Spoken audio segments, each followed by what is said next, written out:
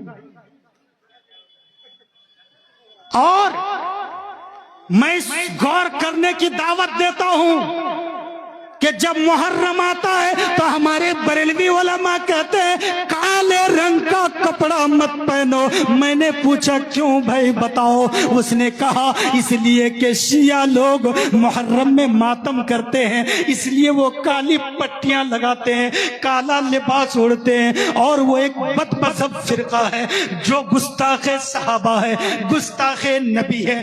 اگر تم محرم میں بالخصوص 10ویں تاریخ کو، محرم اور کربلا کی تاریخ کو، اگر تم بھی کالا کپڑا پہنو گے تو تمہیں اس کی مشابہت لازم آئے گی. اور ابو داؤد کی حدیث ہے، اس موقع پر ان بریلوی علماء کو ابو داؤد کی یہ حدیث یاد آ گئی، من تشبہ بقوم فہو منہم، کہ جو کسی قوم کا ہم شکل ہو جائے، اپنے شکل و صورت سے، اپنے کیریکٹر سے، اپنے ادا اور کردار سے اگر وہ کسی بد مذہب کا روپ دھارن کرتا ہے تو وہ اسی میں ہو جاتا ہے.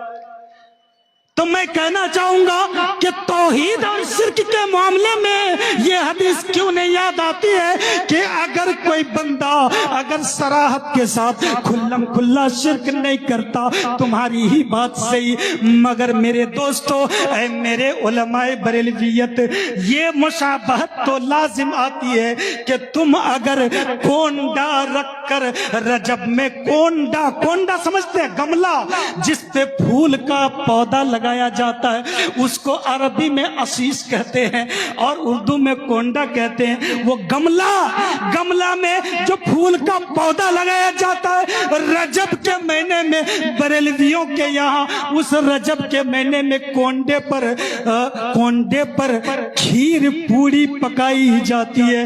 پکا کر اس میں کھیر ڈالتے ہیں، اوپر سے پوڑی رکھتے ہیں، پھر اس پہ فاتحہ کرتے ہیں اور پڑھتے ہیں. میں اپنی زندگی میں ایک لمبا زمانہ بریلویت میں گزارا، کھیر پوڑی تو خوب کھائی، مگر اس فاتحہ کو کبھی نہیں مانا. میں نے دعوت دیا کھانے کی، کھا لیے، مگر میں بولتا رہتا تھا کہ ان چیزوں سے آپ لوگ بچنے کی کوشش کیجئے.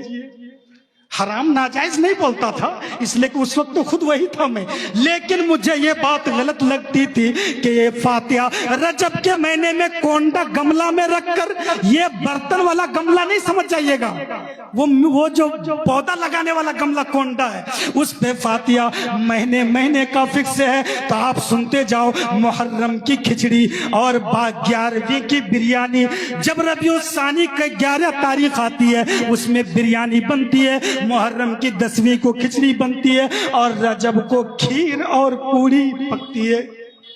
اور ایک فاتحہ کا نیو ورژن، ایک اپڈیٹ شکل فاتحہ کی مہنگا صورت یہ ہے جو اشرفیہ میں نے زندگی میں اپنے طرف سے ایک بار کرایا تھا، اس کو ختم قادریہ کہتے ہیں.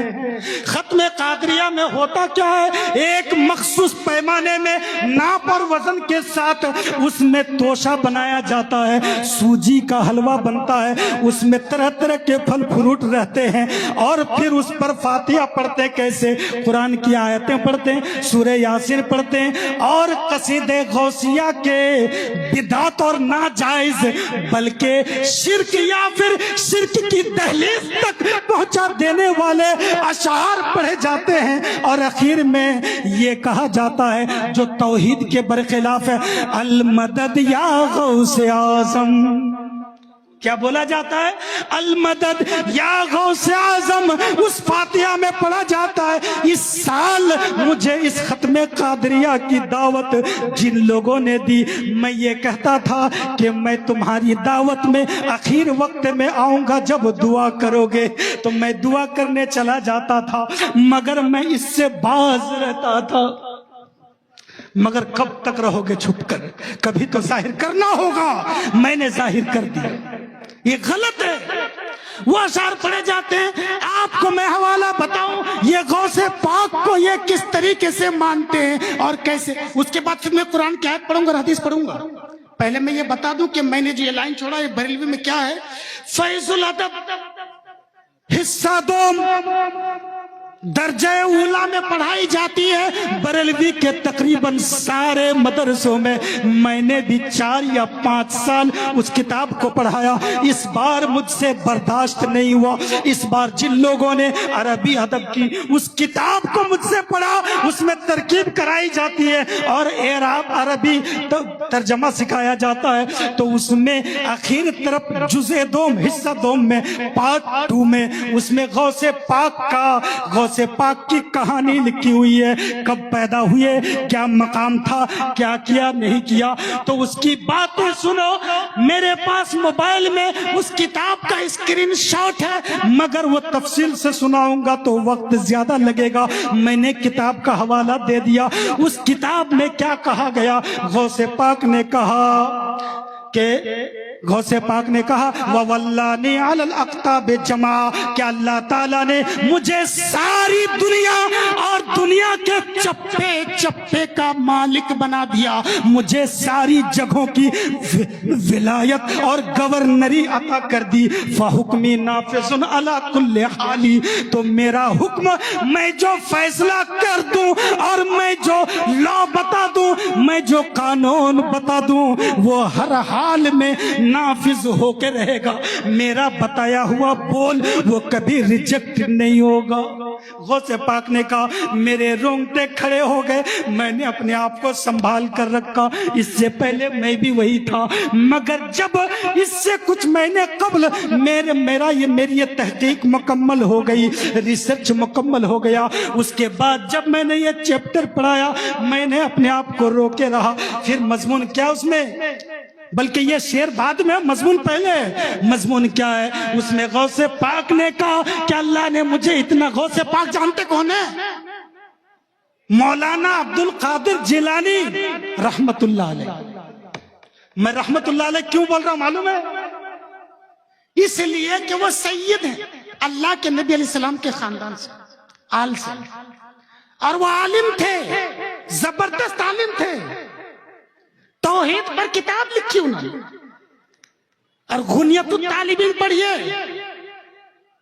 شاندار کتاب۔ امام ذہبی وغیرہ بڑے بڑے علماء نے ان کی تعریف بھی کی، اور اخیر میں یہ فیصلہ لیا بڑے بڑے اکابر اہل سنت نے کہ وہ اللہ کے ولی تھے، نیک تھے، بڑے عالم تھے، مگر کچھ چیزوں میں ان پر مواخذہ ہے، ان کی پکڑ ہے۔ اور جو باتیں میں ابھی سنا رہا ہوں یہ باتیں غوث پاک کی کتاب میں نہیں ہے، یہ ان کے ماننے والے سپورٹروں نے یہ غلط باتیں لکھی ہے۔ ان کے جیسے میچ کھیلنے والے لڑتے ہیں نہیں، بہت کم لڑتے کون ہیں؟ سپورٹر۔ چیلے لوگ آپس میں لڑائی کر لیتے ہیں اور اپنے پیر کی بڑی بڑی باتیں سناتے ہیں، اور ان کی تعریف میں آسمان زمین کے قلعے ملا دیتے ہیں۔ تو ان کے ماننے والوں میں ایک شتنوفی تھے، اس نے جو اپنی گمراہیت اور بدعات و خرافات اور شرک و کفر والی باتیں انہوں نے اس کتاب میں جمع کر دی ہے، رتب و یابس کو جمع کر دیا، اسی کتاب سے یہ سارا مضمون منقول ہے، جس کو اعلیٰ حضرت نے بھی برداشت کیا، رکھا، پڑھا، بولا، اور آج کے ڈیٹ میں بریلویت کے سارے علماء اور طلبہ اس کو پڑھتے ہیں۔ اس میں کیا ہے کہ زمانہ میرے پاس آتا ہے اور مجھے خبر دیتا ہے کہ اس کے اندر کیا کیا ہونے والا ہے، سال آتا ہے اور مجھے بتاتا ہے کہ عبد القادر اس سال یہ ہوگا، اور اب مہینہ آتا ہے، ہفتہ آتا ہے، دن آتا ہے، رات آتی ہے، اور عبد القادر کو بتاتی ہے، یعنی یہاں سے پرمیشن ملتا ہے، تب جا کر کے دن میں سارا کام ہوتا ہے۔ بتاؤ میرے دوستو، للہ الامر من قبل و من بعد، پہلے اور بعد کے سارے معاملات اللہ تعالیٰ کے اختیار میں۔ نظام عالم کون چلاتا ہے؟ دنیا کو کون چلاتا ہے؟ راتیں کون لاتا ہے؟ دن میں سورج کون اگاتا ہے؟ کسی کو زندگی کون دیتا ہے، کون مارتا ہے؟ سارا کام اللہ کرتا ہے، مگر اس میں غوث پاک کی طرف سے یہ کہا گیا کہ یہ سارا کچھ غوث پاک کر دیں۔ صرف اتنا ہی نہیں، اعلیٰ حضرت کا حوالہ لے لو، فتاوی رضویہ، فقہ شہنشاہ، فقہ شہنشاہ، یہ رسالے کا نام ہے۔ اعلیٰ حضرت نے اس رسالے کے اندر یہ لکھا، اعلیٰ حضرت کا ایک شعر ہے، ہدایت بخشش اشعار کی کتاب، اس شعر کو لے کر ان سے سوال کیا گیا، اس کے جواب میں شعر میں کیا ہے؟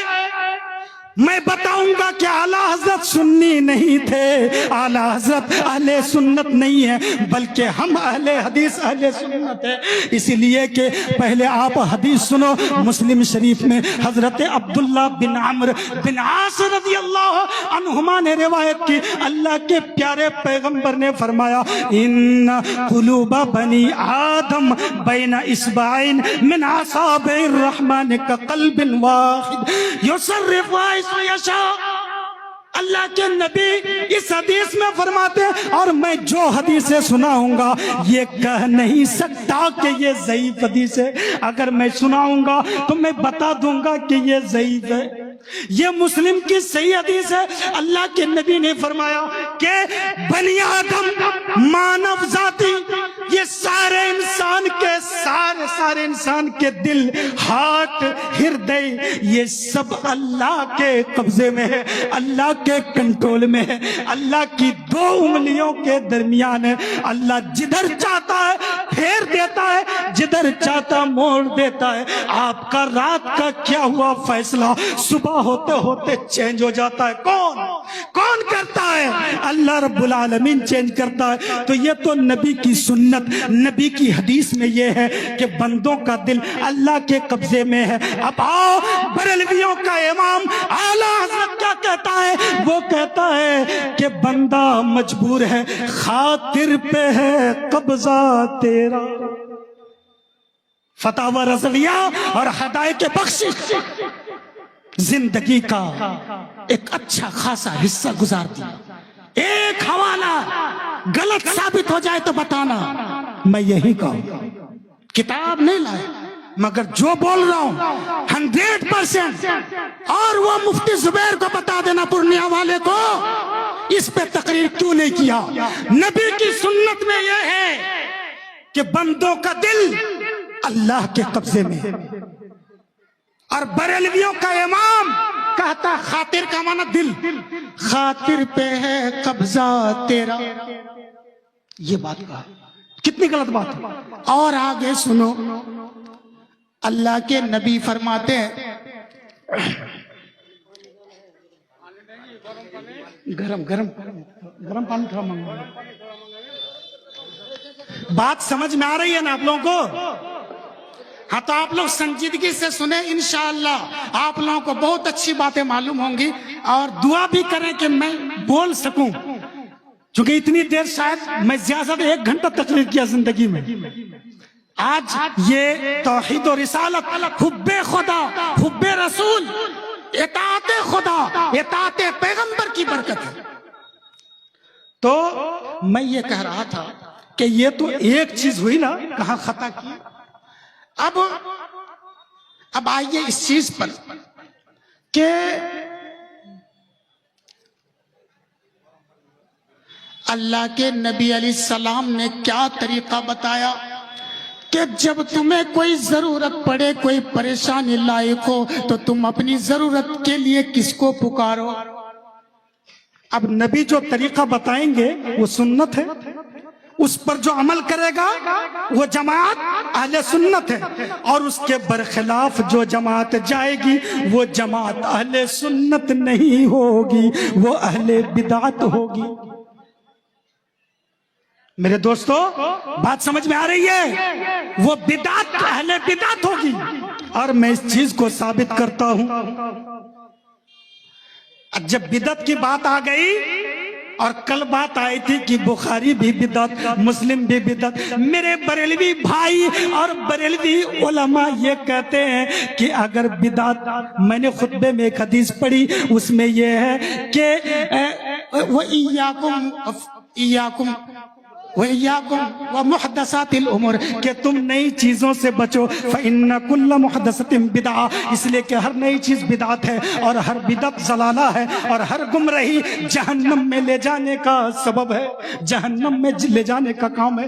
تو میرے دوستو اس حدیث کو کے بارے میں چیلنج کرتا ہوں، اور میں یہ پیغام دیتا ہوں، آپ سیدھے سادے بھولے مسلمانوں سے، کیا بریلوی اسٹیج سے یہ بدعت والی حدیث کبھی کیوں نہیں پڑھی جاتی؟ نہ جمعہ کے ممبر پر، نہ جلسہ کے اسٹیج پر، نہ اپنی درسگاہ میں اس حدیث کو کیوں نہیں بتائی جاتی کہ تم بدعت سے پرہیز کرو؟ فَإِنَّ خَيْرَ الْحَدِيثِ کتاب اللہ وَخَيْرَ الْهَدِيِ هَدِيُ محمد۔ ہاں ایک بار اس حدیث کو میں نے سنا تھا اشرفیہ کے ایک استاد سے ختم بخاری کے موقع پر۔ تو جب بھی یہ حدیث آتی ہے نا، حدیث کا مطلب یہ ہے کہ ہر بدعت گمراہی ہے، یعنی جہنمی کا کام ہے۔ تو اب وہ لوگ کہتے ہیں کہ تم بھی بدعتی ہو، اس چیز کو سمجھیے گا آپ لوگ۔ کہتے ہیں کہ مائک بدعت، تم بدعت، بخاری بدعت، اس لیے کہ یہ سب بھی نبی کے زمانے میں نہیں تھی یہ چیزیں بھی۔ تو میں کہوں گا کہ جس نبی کریم علیہ السلام نے بدعت کے بارے میں بات ارشاد فرمائی ہے اور بدعت سے بچنے کا حکم دیا ہے، اسی نبی کی دوسری حدیث تلاش کریں گے کہ اے اللہ کے پیغمبر، اے اللہ کے پیارے رسول، ذرا اس کی تشریح بھی کر دیں کہ وہ بدعت کا مطلب کیا ہے۔ تو بخاری کھولو، مسلم کھولو، حضرت اما عائشہ روایت کرتی ہیں، پھر ان حدیثوں کو پہلے تو حدیث پڑھنا ہوگا، حدیث کا نالج لینا ہوگا۔ جب ایک ایک حدیث کی کئی روایتیں سامنے ہوگی اور متعدد مفہوم کی حدیثیں پاس میں موجود ہوگی، تب جا کر سٹھیک مطلب نکلے گا اور تم صراط مستقیم پر گامزن ہو سکتے ہو۔ اللہ کے نبی نے ارباز بن ساریہ، عبداللہ ابن مسعود کی روایتوں میں بدعت سے بچنے کا حکم دیا، اور حضرت عائشہ کی روایت جو بخاری میں اللہ کے نبی ارشاد فرماتے ہیں، من احدث فی امرنا ھذا ما لیس فیہ فہو رد۔ مسلم کے الفاظ پڑھ رہا ہوں، من احدث فی امرنا ھذا ما لیس منہ، بخاری میں فیہ ہے اور مسلم میں منہ ہے۔ ابو داؤد میں ایک روایت اور ہے، اور مسلم میں ایک روایت کے الفاظ یہ بھی ہیں، من عمل عملا علی غیر امرنا فہو رد۔ ابو داؤد شریف کے الفاظ ہیں، من صنع امرا علی غیر امرنا فہو رد۔ حدیث کے یہ روایتیں مکمل ہو گئی۔ اللہ کے نبی نے فرمایا کہ جو ہمارے اس دین میں ایسی نئی چیز لے کر آئے جو دین سے نہیں ہے وہ بدعت ہے، اور ایسی ہر بدعت، ایسی ساری بدعت سے بچنے کا حکم ہے۔ تو میرے دوستو یہ مائک دین کا حصہ نہیں ہے، میں دین کا پارٹ نہیں ہوں۔ دین کو اگر ایک باڈی کہو تو اس باڈی کا پارٹ میں نہیں ہوں۔ دین کا پارٹ کیا ہے؟ دین کا حصہ، دین کے اجزاء 5 ہیں، ارکان اسلام 5 ہیں۔ بخاری شریف عن ابن عمر رضی اللہ عنہما قال قال النبی صلی اللہ علیہ وسلم بنی الاسلام علی 5 شہادت اللہ الہ الا اللہ وان محمدا عبدہ ورسولہ واقام الصلاۃ وایتاء الزکاۃ والحج وصوم رمضان۔ یہ 5 ارکان سب کو معلوم ہے۔ اس کے بعد یہ 5 ارکان میرے دوستو، میرے مسلمان بھائیوں، آپ کا روزہ، آپ کا حج، آپ کی زکوٰۃ، آپ کی نماز کچھ مقبول نہیں ہوگی جب تک کہ تم اللہ کی تعظیم، اللہ سے محبت اور نبی کی تعظیم اور نبی کی محبت نہ کر لو۔ اب تو ضروری ہو گیا اس حدیث کو بھی سنانا، اس لیے کہ بریلویوں کی طرف سے اہل حدیث پر الزام ہے کہ اہل حدیث نبی کی تعظیم نہیں کرتے ہیں، اس لیے یہ بد مذہب ہے۔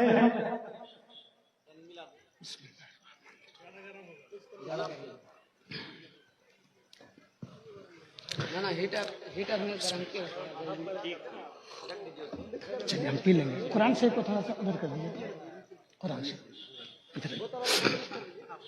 نہ مکس مت کیجیے۔ تو میں کیا کہہ رہا تھا کہ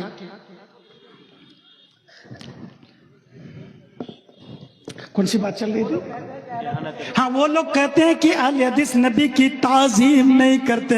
میرے طلبہ میں کتنے طلبہ رو گئے، کئی دن روئے کہ حضور اے میرے پیارے استاذ، آپ اتنا سب کچھ پڑھ کر آپ بد مذہب میں کیسے چلے گئے؟ آپ کو کیسے جہنمی کہا جائے؟ 3 دن سے نیند نہیں آ رہی ہے۔ میرے جو بہت مخلص اسٹوڈنٹ تھے وہ کہہ رہے تھے، اور دردناک اندوں کا المناک خط لکھ رہے تھے واٹس ایپ میں۔ میں نے کہا میرے دوستو، اگر اہل حدیث کے کسی عالم نے نبی کی گستاخی کی ہے تو اس کا الزام مجھ پر مت دینا اور اہل حدیث جماعت پر مت دینا، اس لیے کہ اہل حدیث نام ہے اس جماعت کا جو جماعت قرآن کو فالو کرتی ہے اور نبی کی سچی حدیث کو مانتی ہے۔ اب آؤ میں تمہیں بخاری کی 2 حدیث سناتا ہوں۔ نبی کی تعظیم ہمارے علماء اہل حدیث بھی کرتے ہیں اور میں بھی کرتا ہوں۔ اللہ کے نبی کی اس حدیث کو امام بخاری نے اپنی کتاب میں لکھا اور روایت کرنے والے راوی حضرت ابو ہریرہ اور حضرت انس۔ تو میں جو روایت پڑھنے لگا ہوں وہ روایت حضرت انس کی ہے۔ عن انس رضی اللہ عنہ قال قال النبی صلی اللہ علیہ وسلم لا یؤمن احدکم حتی اکون احب الی۔ اللہ کے پیغمبر ارشاد فرماتے ہیں کہ تم میں اس وقت تک کوئی پکا مسلمان مومن ہو ہی نہیں سکتا جب تک کہ میں اس کے نزدیک اس کے باپ ماں، اس کی ساری اولاد، بیٹا بیٹی اور دنیا کے سارے ریلیشن اور دوسرے سارے لوگوں سے زیادہ میں محبوب نہ ہو جاؤں، صاحب سب سے زیادہ مجھ سے محبت نہ کر لے۔ اہل حدیث اس حدیث کو مانتے ہیں، اہل حدیث کے علماء اس حدیث کو مانتے ہیں، عوام اس حدیث کو مانتی ہے، ہم مانتے ہیں۔ اور دوسری حدیث بخاری شریف کی جو ایک مختصر واقعہ کی شکل میں ہے، میرے دوستو توجہ کے ساتھ سننا۔ حضرت عبداللہ بن ہشام، یہ صحابی رسول، یہ عبداللہ بن ہشام صحابی رسول، حدیث روایت کرنے والے صحابی۔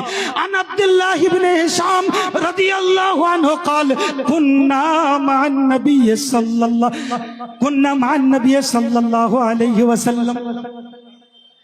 کننا مع النبی ہے یا خرجنا مع رسول اللہ ہے، تھوڑا سا مجھ کو ڈاؤٹ لگ رہا ہے۔ بہرکیف اس کا مفہوم یہ ہوتا ہے کہ ہم لوگ اللہ کے نبی علیہ السلام کے ساتھ تھے یا ساتھ نکلے تھے۔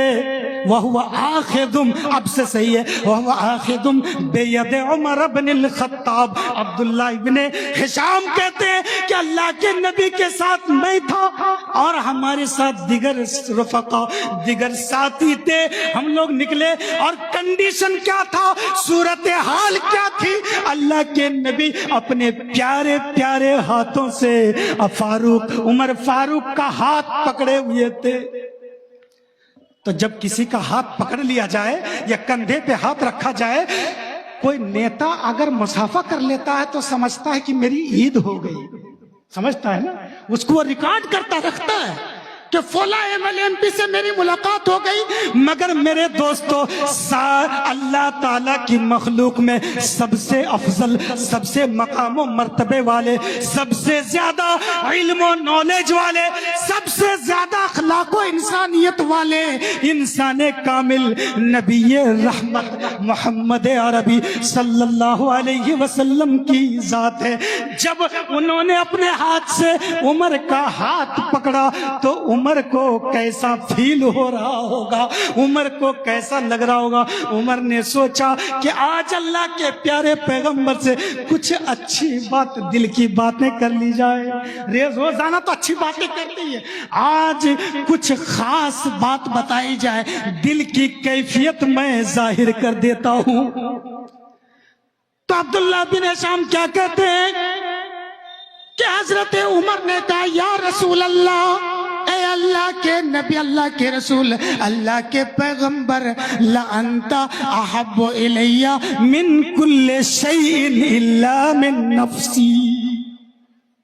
بخاری کی حدیث ہے۔ اللہ کے نبی فرماتے، حضرت عمر کہتے ہیں اے اللہ کے رسول، آپ میرے نزدیک دنیا کی ساری چیزوں سے زیادہ محبوب ہیں، پسندیدہ ہیں۔ میں دنیا کی ساری چیزوں کو ایک طرف لگا دوں گا، دیوار پہ پٹک دوں گا، ان ساری چیزوں کے مقابلے میں آپ کو میں محبوب بناؤں گا، آپ میرے نزدیک محبوب ہیں۔ الا من نفسی، مگر میری جان کے علاوہ۔ بات فائنل یہ ہوئی، عمر جو کہنا چاہ رہے تھے، اے اللہ کے نبی، عمر یعنی مجھ کو سب سے زیادہ دنیا میں اپنی جان عزیز ہے، اپنی جان پیاری ہے، اپنا آتما سب سے زیادہ مجھے لائق ہے۔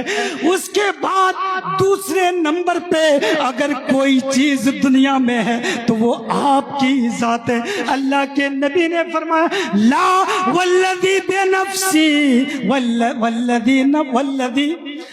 والذی نفسی بیدہ، والذی نفسی بیدہ، اس ذات، اے عمر، اس ذات کی قسم کھا کر میں کہتا ہوں کہ جس کے قبضے میں میری جان ہے، یعنی اللہ کی قسم کھا کر کہتا ہوں کہ تیرا عمر، تیرا ایمان اس وقت تک مکمل نہیں ہوگا اے عمر جب تک تو مجھ سے اپنی جان سے بھی زیادہ پریم نہ کرے، مجھ سے محبت نہ کرے۔ حضرت عمر نے تب کہا الان یا رسول اللہ، تو پھر یا رسول اللہ آپ میری جان سے بھی زیادہ مجھے پیارے ہیں، مجھے پسندیدہ ہیں۔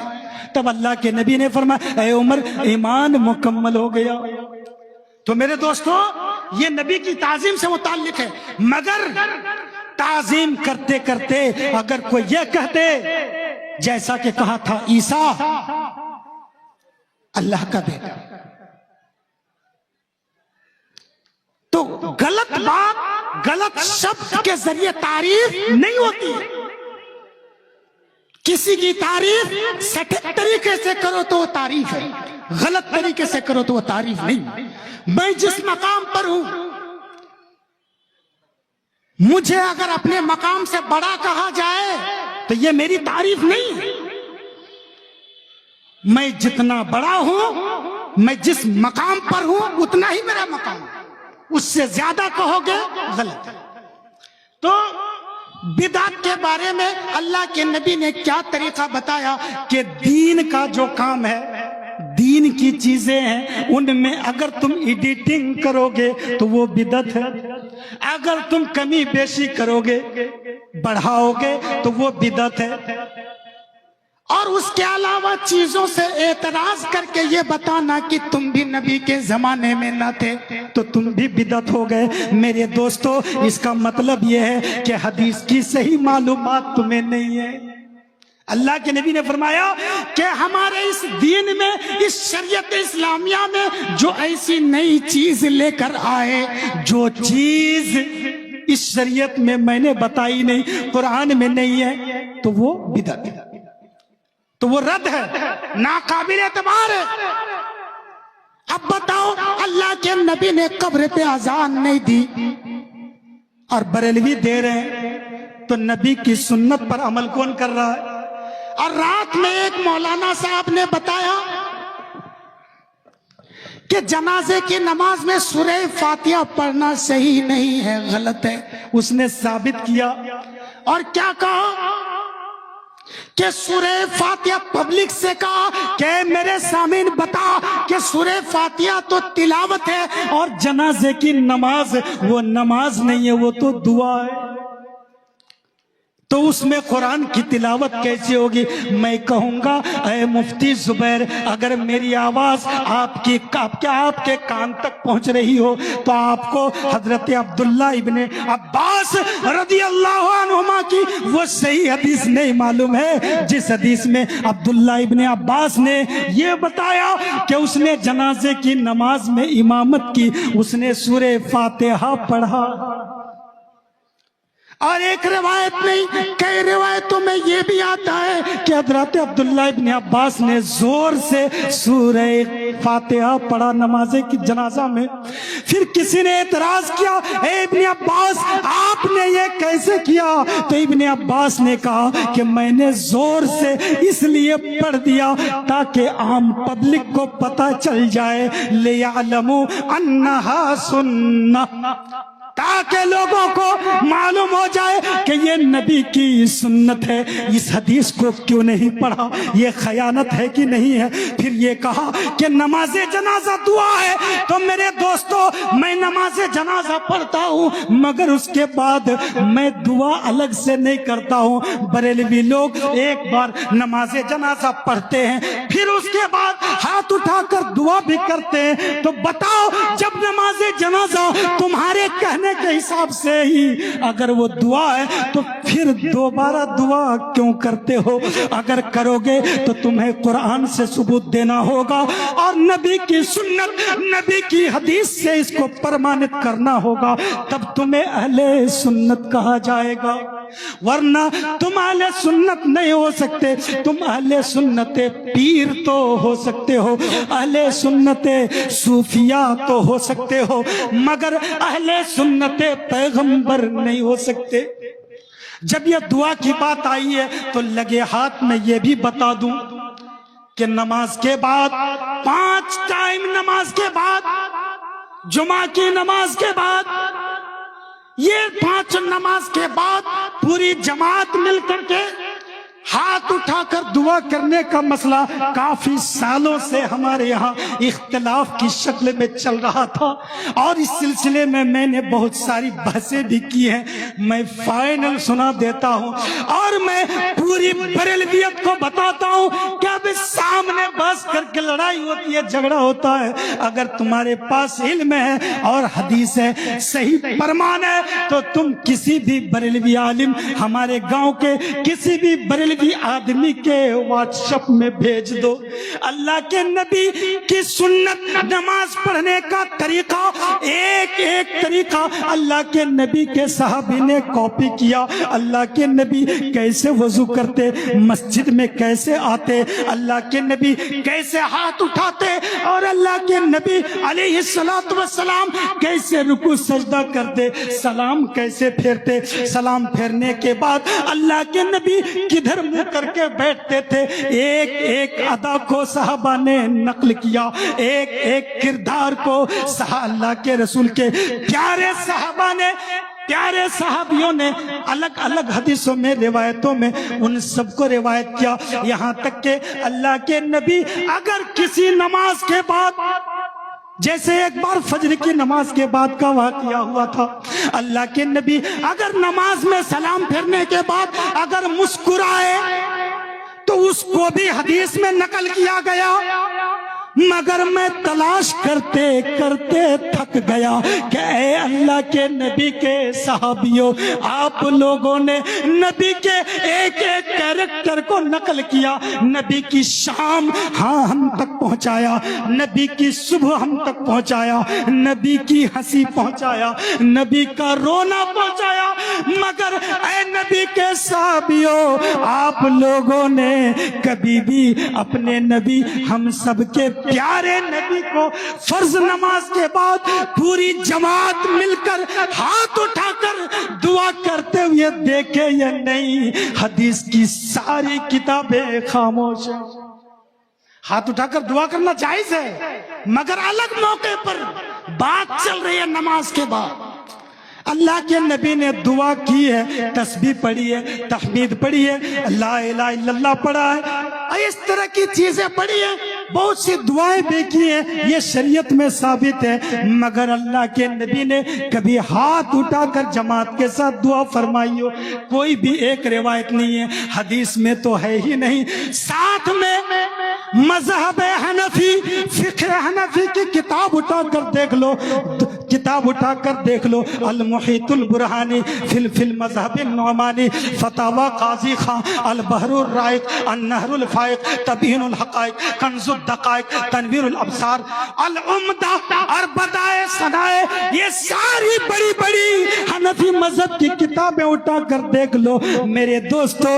کیا حنفی مفتیوں نے، حنفی فقیہوں نے فرض نماز کا ایک ایک رکن کہ نماز میں کون کون سی چیزیں فرض ہیں کتابوں میں اسپشٹ جھلکا دیا ہے، لکھ دیا ہے، کون سی چیزیں واجب ہیں لکھ دیا ہے، کون سی چیزیں شرط ہیں وہ لکھ دیا ہے، کون سی چیز سنت ہے اس کو بھی لکھ دیا ہے، کون سے مستحب بہتر ہے اس کو بھی درشا دیا ہے۔ مگر کسی بڑے عالم نے، امام ابو حنیفہ رحمت اللہ علیہ نے، ان کے شاگرد امام ابو یوسف اور ان کے شاگرد امام محمد رحمہم اللہ، ان لوگوں نے کیوں نہیں لکھا؟ کس نے جاری کیا؟ یہ سب چیز ہے نہیں، فقہ حنفی کے بھی خلاف ہے۔ جب فقہ حنفی کی بات چلیے میرے دوستو، رفع یدین ایک بار کرو یا بار بار کرو، بات تو آئے گی، مگر میں شروع میں ایک بات یہ بتانا چاہتا ہوں کہ رفع یدین میں شروع میں تو سب لوگ اٹھاتے ہیں، کان چھونا۔ پچھلے لگ بھگ 3-4 سال سے میں اپنے مدرسے میں اس کا عمل چھوڑ دیا تھا۔ میں نے ریسرچ کیا، ملتقى الابہر، ایک پرانی مذہب حنفی کی پرانی کتاب، اعلیٰ حضرت سے صدیوں پرانی کتاب، اس کتاب میں انہوں نے لکھا تھا، اور اس بات کو علامہ ابن عابدین شامی نے رد المحتار میں کاپی کیا، اور اس کو یہ کہا کہ یہ ہاتھ اٹھانا کسی قرآن کی آیت سے، حدیث سے، ہاتھ اٹھا یہ کان چھونا، جیسے نماز شروع کرتے کیا اللہ اکبر، کان چھوتے، ہاتھ اٹھانا تو ہے، کان چھونا، ایسے ہاتھ اٹھا سیدھا، کان چھونا، ٹچ کرنا۔ تو اس بات کو ملتقى الابہر میں لکھا، پھر علامہ شامی نے لکھا، اور اسی بات کو کاپی کرتا گیا۔ یہ دیکھ کر کہ بڑے عالم نے کہا، ارے بڑے عالم کو رکھو، اگر وہ بڑا عالم قرآن اور حدیث کی بات کرتا ہے تو اس کو مان لو، ورنہ چھوڑ دو۔ میں نے جب ریسرچ کیا اس مسئلے پر، میں نے اس مسئلے پہ نہ قرآن پایا نہ حدیث پائی۔ حدیث میں مقابل کا لفظ ہے، حاذا، حذوا کا لفظ ہے، یا حاذتا کا لفظ ہے، کہ یا تو حاذیہ کا لفظ ہے کہ وہ کندھے کے بالمقابل ہو جائے، اور بعض روایت میں ہے کہ کان کی لو شہمت الوزنین، کان کی لو کے بالمقابل ہو جائے، اتنا اٹھاؤ گے کان کے برابر ہو جائے گا، اتنا اٹھاؤ گے۔ اس میں زیادہ صحابہ نے اس کو روایت کیا کندھے تک اٹھاؤ گے، مگر کان چھونے والی کوئی حدیث نہیں ہے، نبی کی سنت نہیں ہے، نبی کا طریقہ نہیں ہے۔ اب بتاؤ، اہل حدیث کان چھو کر رفع یدین نہیں کرتا ہے تو وہ نبی کی سنت پر ہے، اسی لیے اہل حدیث اہل سنت ہے، اور میں اہل سنت ہوں۔ اور اے بریلویو، تم اہل سنت ہرگز نہیں ہو سکتے، اس لیے کہ تم نے ایڈیٹنگ کیا، تم نے نبی کے طریقے پر ایک چیز کا اضافہ کیا، جو چیز قرآن اور نبی کے طریقے سے ثابت نہیں ہے۔ اور اب آئیے رفع یدین کا یہ مسئلہ فائنل کر کے میں استعانت والی بات کروں گا میرے دوستو۔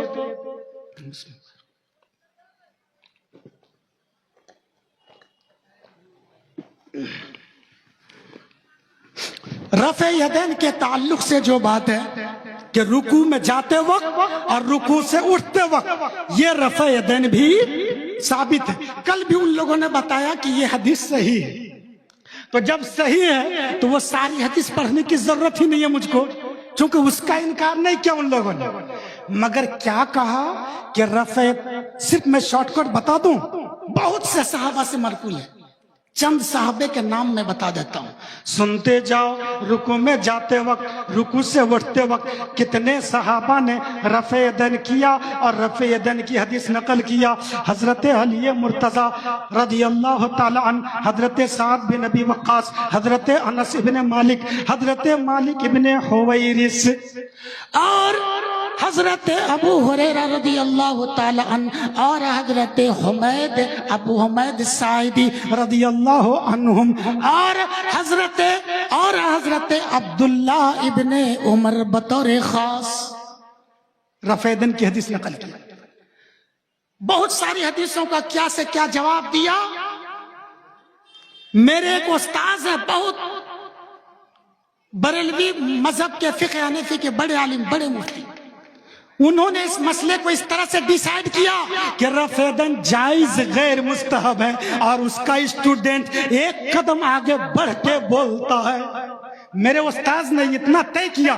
حنفیوں نے تو کہا، کل بھی کہتے گئے کہ رفع یدین غلط ہے، ثابت نہیں. اشرفیہ کے بڑے عالم نے اس کو لکھا، کتاب کا اسکرین شاٹ. میں نے کتاب بھی بہتوں کو ڈاؤن لوڈ کر کے گاؤں میں شیئر کیا تھا. اس کتاب میں اس نے ہیڈنگ لگا کر لکھا کہ نماز میں رفع یدین جائز غیر مستحب ہے. اب تک تو سب ناجائز کہہ رہے تھے، بہت سارے مولانا کہہ رہے تھے، چاہے وہ چھوٹا ہو یا بڑا ہو، گاؤں گھر میں ہم لوگ بچپن سے یہی سنتے آئے ناجائز ہے. مگر ان کی تحقیق اور ان کا ریسرچ کتاب میں چھپا، اور اس میں انہوں نے یہ ثابت کیا کہ رفع یدین کو مکمل ناجائز کہنے کے لیے بہت ہمت چاہیے. اس نے کہا کہ رفع یدین جائز ہے مگر بہتر نہیں ہے. اور میں کہتا ہوں ان کا اسٹوڈنٹ کہ رفع یدین بہتر ہے، چھوڑنا بہتر نہیں ہے. کیسے؟ اب وہ جو منسوخ کہتے ہیں، اس بات کو میں نارملی بتاتا ہوں. اختلاف ہوا کہاں رفع یدین پر؟ علماء کرام توجہ کے ساتھ، ایک علمی بات ہے، اس کو میں بہت دھیرے بولتا ہوں، آپ لوگ بیدار ہو جائیے. اچھا، آج کی تقریر میں میں درود شریف ایک بار بھی نہیں پڑھا، تو ایک بار درود شریف پڑھ لیتے. اللہم صلی علی محمد وعلی آل محمد کما صلیت علی ابراہیم وعلی آل ابراہیم انک حمید مجید. اللہم بارک علی محمد وعلی آل محمد کما بارکت علی ابراہیم وعلی آل ابراہیم انک حمید مجید. درود شریف آپ لوگ کو بھی پڑھنا چاہیے. صلی اللہ علیہ وسلم پڑھ لیجئے ایک بار، صلی اللہ علیہ وسلم. مجلس میں، جس مجلس میں اللہ کے نبی نے فرمایا کہ کنجوس ہے وہ، البخیل الذی ذکرت عنده فلم یصلی علی، جس مجلس میں میرا ذکر ہوا، میرا نام لیا گیا اور مجھ پر درود نہیں پڑا، وہ کنجوس ہے. پڑھیے صلی اللہ علیہ وسلم. چلیے اب اس کے بعد کیا ہے کہ کیا بول رہا تھا میں کہ رفع یدین کے بارے میں یہ بات کہاں سے ہے؟ ایک علمی بات ہے. یہ منسوخ جو کہتے ہیں اس لیے کہ اتنی زبردست اور صحیح حدیثوں کی لمبی فہرست ہے کہ اس کا کوئی جواب نہیں بنا، اور اس کے بالمقابل 4-5 روایت ہی ہے، مگر کوئی روایت مکمل صاف اور شفاف نہیں ہے. حدیث کی روایتوں میں ہے کہ رفع یدین چھوڑ دیا اللہ کے نبی نے، مگر کوئی سند کچھ تھوڑی کمزور ہے، کچھ زیادہ کمزور ہے، یعنی مکمل مضبوط سند سے رفع یدین کو چھوڑنا ثابت نہیں ہے. تو وہ کہتے ہیں وہ لوگ کہ یہ حدیثیں منسوخ ہیں. کیسے کہتے ہیں منسوخ ہے؟ کہتے ہیں کہ عبداللہ ابن عمر نے رفع یدین کیا اپنی زندگی میں، مگر ان کا ایک شاگرد مکہ میں رہتا تھا، ان کا ایک شاگرد، ان کا ایک اسٹوڈنٹ شاگرد جن کا نام ہے مجاہد، وہ رہتے تھے مکہ میں.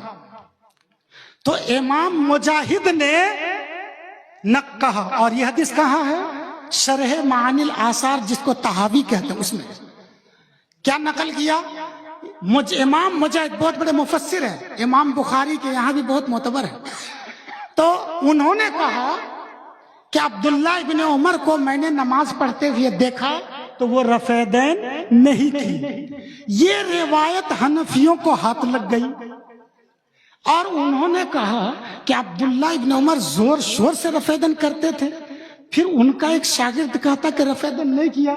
تو اس سے پتا چلا، یہ حنفی بات نہیں بول رہا ہوں، تو اس سے پتا چلا کہ عبداللہ ابن عمر جو رفع دین کرتے تھے یہ بھی اخیر عمر میں جب ان کو نالج ہوا، معلوم ہوا کہ رفع دین کی حدیث منسوخ ہے تو یہ بھی چھوڑ دی.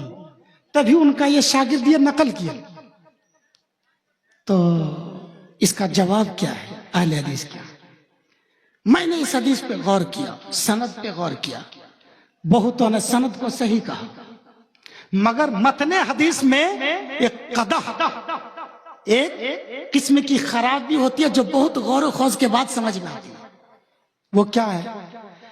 اب یہ دیکھنا ہے کہ عبداللہ ابن عمر کی وفات اور ان کے انتقال تک ان کے ساتھ رہنے والے شاگرد کون کون ہیں، اور ان سے دور رہ کر کبھی کبھی ملاقات کرنے والے ان کے شاگرد کون ہیں. یہ مجاہد ان کے شاگرد تو ضرور ہیں، مگر یہ رہتے تھے مکہ میں، ملاقات کم ہوتی تھی. اس کو محدثین کی اصطلاح میں مقل کہتے ہیں. اور جو ہمیشہ سفر حضر میں اکثر و بیشتر بلکہ مکمل ساتھ رہتے تھے وہ خود عبداللہ ابن عمر کا ایک بیٹا سالم اور ان کا ایک آزاد کردہ غلام نافع، یہ دونوں عبداللہ ابن عمر کے ساتھ رہتے تھے.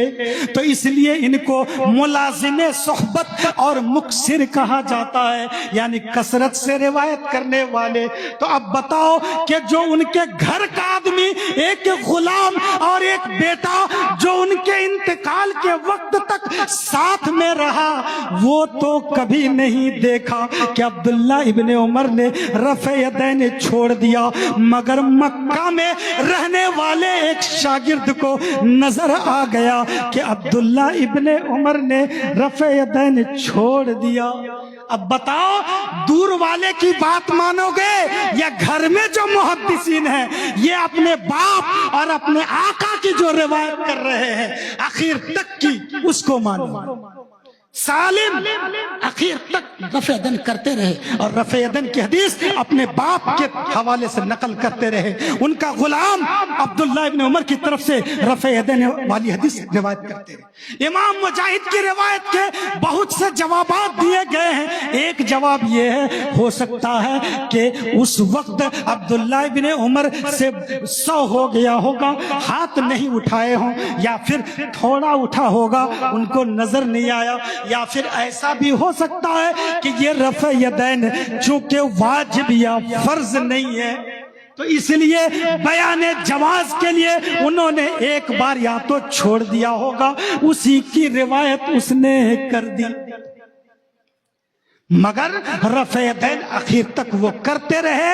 اور امام بخاری رحمت اللہ علیہ نے جزء رفع الیدین میں کثیر دلائل دیے. ان میں سے ایک یہ کہ عبداللہ ابن عمر جس کو دیکھتے کہ یہ رفع یدین نماز میں نہیں کرتا ان کو کنکر مارتے اور کہتے کہ رفع یدین کیوں نہیں کرتے ہو. تو میرے دوستو اب میں ایک بہت شارٹ کٹ میں اپنی بات میں سمیٹ لے رہا ہوں، وقت کافی ہو گیا، کہ استعانت کے سلسلے میں کہ بزرگوں سے مدد مانگنا، بزرگوں سے اپنی فریادیں کرنا. اللہ رب العالمین قرآن میں کہتا اپنے نبی سے اذا سألک عبادی عنی فإنی قریب اجیب دعوت الداعی اذا دعان، کہ میرے نبی اگر میرے بندے اور آپ کی امت یہ میرے بارے میں جاننا چاہے، پوچھے کہ میرا رب کہاں ہے جن سے میں اپنی ضرورت کے سامان میں ضرورت پوری کر سکوں، میں اس سے اپنی حاجتیں طلب کر سکوں، بیمار پڑ جاؤں تو شفا مانگ سکوں، تو اے میرے نبی کہہ دینا فإنی قریب، کہ تیرا میرا رب تم سے ہم سے قریب ہے، نہایت نہایت قریب ہے، شہرگ سے بھی زیادہ قریب ہے، اور وہ پکارنے والوں کی پکار سنتا ہے۔ اللہ رب العالمین قرآن مقدس میں دوسری جگہ ارشاد فرماتا ہے ادعونی استجب لکم، مجھ سے مانگو میں دوں گا۔ قرآن تو یہ کہتا ہے، بہت سی آیتیں یہ کہتا ہے، مگر والذین تدعون من دون اللہ لن یخلقوا ذبابا ولو اجتمعوا لہ، اگر تم اللہ کے علاوہ جن لوگوں کو پکارتے ہو اگر وہ سارے لوگ جمع ہو جائیں اور جمع ہو کر ایک مکھی پیدا کرنا چاہیں تو بھی پیدا نہیں کر سکتے، اور اگر مکھی ان سے کوئی چیز چھین لے تو تم ان سے، وہ لوگ ان سے چھڑا بھی نہیں سکتے۔ ضعف الطالب والمطلوب، مانگنے والا مانگتا بھی کمزور اور دینے والا داتا بھی کمزور ہے۔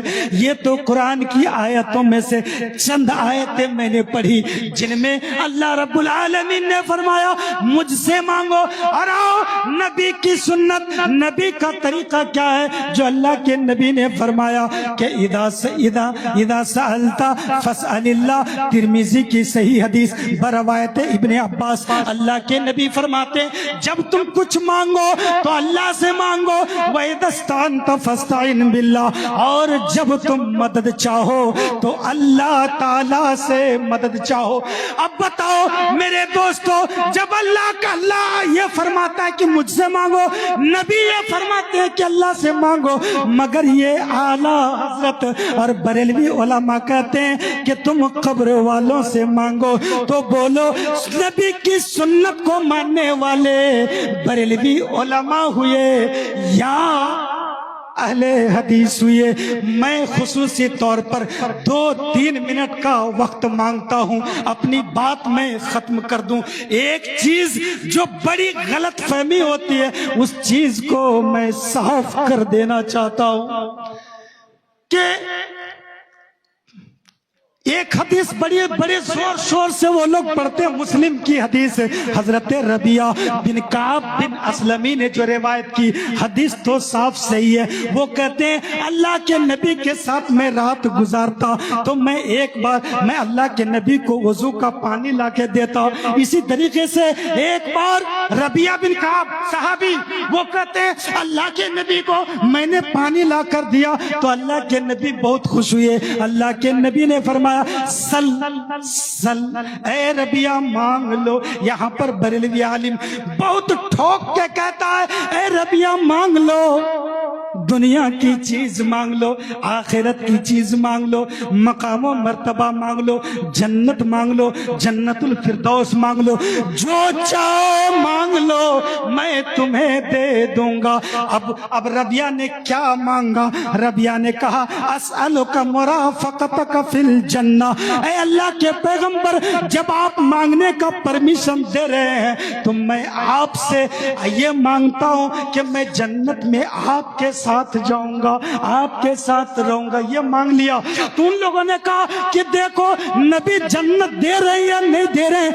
میرے دوستوں غلط فہمی کے شکار مت ہونا، اللہ کے نبی نے بے شک بہت سے صحابہ کو جنتی کہا ہے، جنت کی بشارت دی ہے، اللہ کا جیسا حکم آیا ویسا کیا، مگر ربیعہ کے لیے حکم نہیں آیا تھا۔ تو میں پوچھنا چاہوں گا پوری بریلویت کے علماء سے کہ اس مسلم شریف کی حدیث میں اللہ کے نبی نے ربیعہ کی مراد پوری کی، ربیعہ کو جنت میں مرافقت دی یا نہیں دی؟ اللہ کے نبی نے کیا پیار بھرے الفاظ میں اللہ کے نبی نے فرمایا اے ربیعہ او غیر ذالک، اے ربیعہ تم کو میں نے مانگنے تو ضرور کہا مگر تم نے کیا مانگا؟ دنیا کی کوئی چیز مانگ لیتا جو میں تمہیں دیتا، تم نے تو بہت بڑی چیز مانگ لی ہے۔ تو ایسا کرے ربیعہ او غیر ذالک، تم اس کے علاوہ کچھ اور مانگ لو۔ اے ربیہ کیا اس کے علاوہ کچھ لے لو؟ تو ربیہ بھی اڑ گئے اور کہا کہ نہیں بل ہوا ذاک، اے اللہ کے پیغمبر میں تو وہی مانگ رہا ہوں جو میں نے کہا۔ تو اللہ کے نبی نے یہ نہیں فرمایا بریلویو تم پوری حدیث نہیں پڑھتے، یہ حدیث کو مکمل کرو۔ اللہ کے نبی نے یہ نہیں فرمایا کہ جا ربیہ تجھے میں نے جنت دے دی، اے ربیہ میں تجھے جنت ساتھ میں لے جاؤں گا، یہ الفاظ حدیث میں نہیں ہے۔ حدیث میں کیا ہے؟ اللہ کے نبی نے ان کی رہبری فرمائی، ان کی رہنمائی فرمائی کہ کیسے تم اس مقام کو پا سکتے ہو، جنت میں تم اس درجے کو کیسے پا سکتے ہو۔ اللہ کے نبی نے فرمایا فَأَعِنِّي عَلَى نَفْسِكَ بِكَثْرَةِ السُّجُودِ، اے ربیہ اگر تم میرے ساتھ جنت میں رہنا چاہتے ہو تو تم زیادہ سے زیادہ تم اللہ کے لیے نماز پڑھو۔ اے بریلویو تم کہتے ہو قبر کے پاس جاؤ، خواجہ رجا ہندوستان کے راجا ان کے پاس جاؤ، فلاں کے پاس جاؤ، بتاؤ نبی کی سنت پر عمل کرتے ہوئے اہل حدیث نماز پڑھ کے اللہ سے جنت مانگتے ہیں، اور تم مزاروں میں جا کر جنت مانگو۔ تو بتاؤ اہل سنت کون ہے؟ میرا وقت چونکہ بہت ہو گیا، اس لیے میں اپنی تقریر کو انہی باتوں پر ختم کرتا ہوں۔ حیات باقی، ملاقات باقی، اللہ تعالیٰ نے چاہا تو کسی اور موقع پر میں استعانت پر تفصیل سے بات کروں گا۔